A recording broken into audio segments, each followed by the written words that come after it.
it's Miss Duncan. I just wanted to let you know that I'm really missing you guys, and I'm so sad that I haven't been able to see you. So I wanted to reach out, send you a little video so you can see my face. If you are watching this video, then you got my postcard. I hope you love them.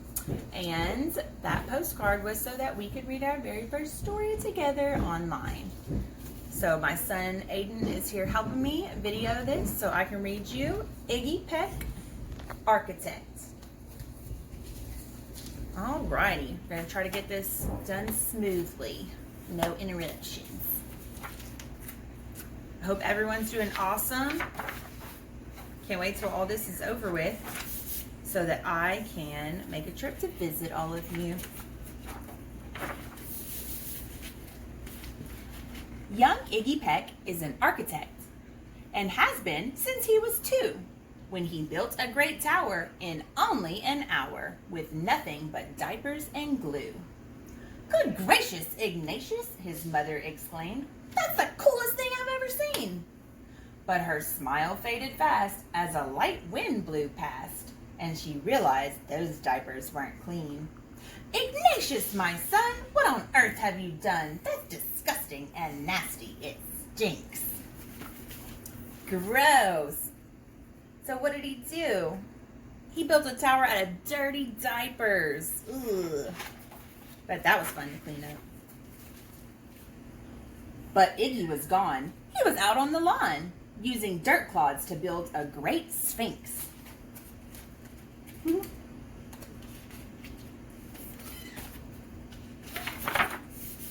When Iggy was 3, his parents could see his unusual passion would stay.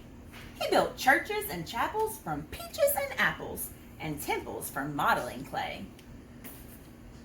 Have you guys built anything with modeling clay?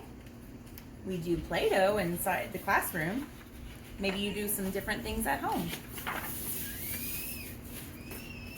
At dinner one night, to his father's delight, Iggy got a bright gleam in his eye, and out on the porch built the St. Louis Arch from pancakes and coconut pie. That took a lot of pancakes. Still have trouble turning pages at home too. Sorry. Dear Ig had it made until 2nd grade, when his teacher was Miss Lila Greer. On the very first day, she had this to say: "We do not talk of buildings in here. Gothic or Romanesque, I couldn't care less about buildings ancient or new." She said in her lecture about architecture that it had no place in grade 2. Oh no. So do you think she was going to appreciate all his buildings? Probably not. That might seem severe, but she was sincere. For when she was no more than 7, she'd had a great fright at a dizzying height in a building so tall it scraped heaven. On an architect's tour of the 95th floor, young Lila got lost from the group. Oh no, she was all by herself. She was found 2 days later, stuck in an elevator, eating cheese with a French circus troupe. After that day, it's quite safe to say, she thought all building lovers were nuts.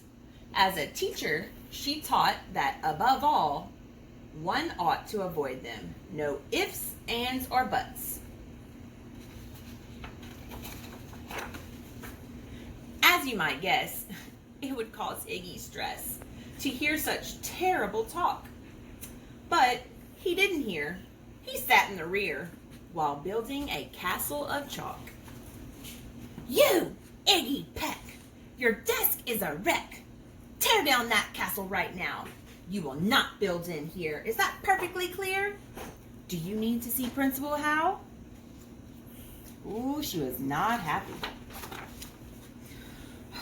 "No, ma'am," Iggy said. He lowered his head, and his heart sank down to the floor. With no chance to build, his interest was killed. Now 2nd grade was a bore. Was he feeling very happy? No, he was sad. His teacher didn't love what he loved.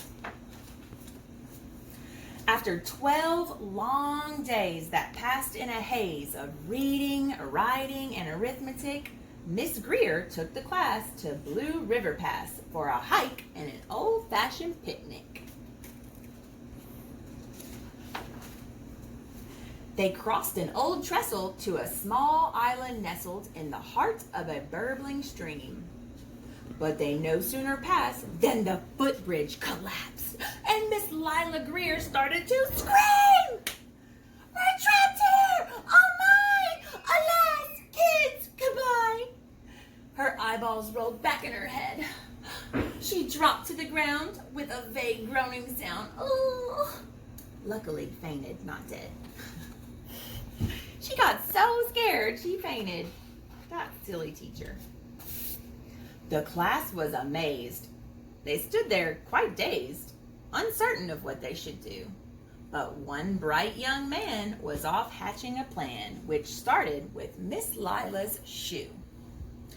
Soon each lad and lass there at Blue River Pass was working together as one.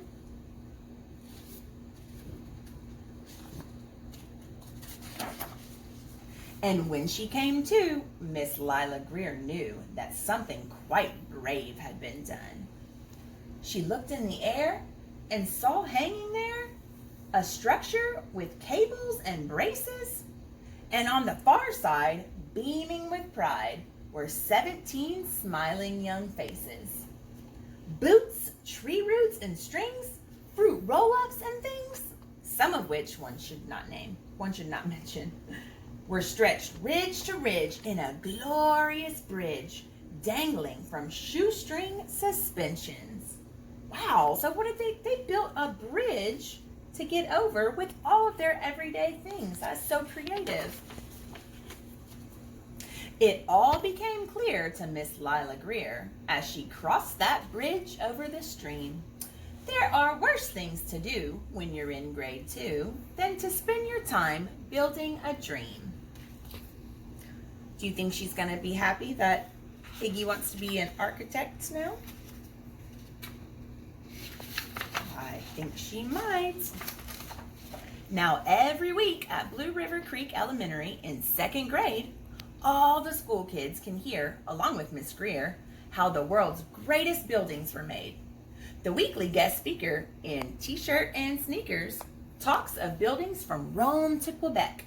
Of course, he's the guy who builds towers from pie. That brilliant young man, Iggy Peck. I hope you liked that story.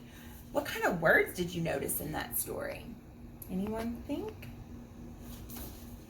If you said rhyming words, you were right. We heard lots of good rhyming words. So now what I want you to do after reading this, I want you to